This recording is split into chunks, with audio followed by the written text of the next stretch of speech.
Do you think this is a Celtics team that can keep this up for the entirety of the regular season?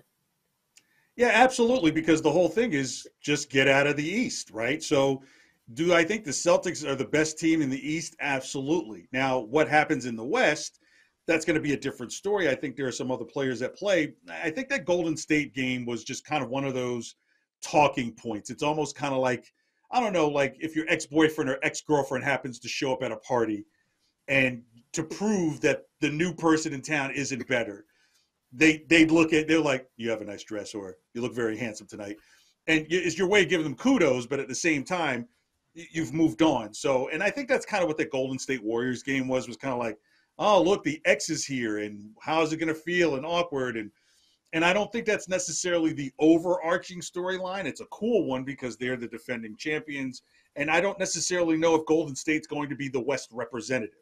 But when it comes to the Eastern Conference, yeah, absolutely, because you're saying that the Celtics, if they can get past Milwaukee, and Chris Middleton had another setback and went out of last night's game with an injury to his ankle.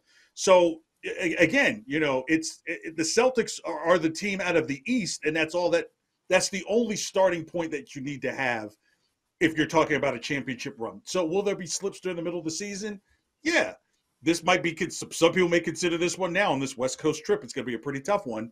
But, I think this is kind of a test to see how this team can do out of their time zone, away from home, not beating up on the same Orlandos and Charlottes, that you're getting the creme de la creme of the Western Conference.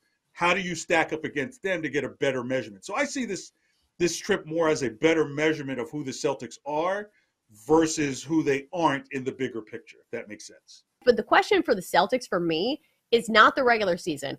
It's the postseason. And I'm not so sure if it's a given that they're coming out of the East, because if Chris Middleton is back for the finals, or the postseason, I should say, I think the Bucks can still give the Celtics a pretty good run. But the question for me is, what do we see from the young superstars from the Celtics in the postseason? Because that's what really matters, and that's the ultimate goal for the Celtics team. The good thing is, though, so far this season, the Celtics have really cut back on turnovers, which was kind of something that haunted them last year. Their turnover differential is way down this year as opposed to what it was last year. So maybe it's a young team that's getting better and, cutting back on some of those flaws. But the real test for the Celtics, I believe, is still the postseason. So we shall see.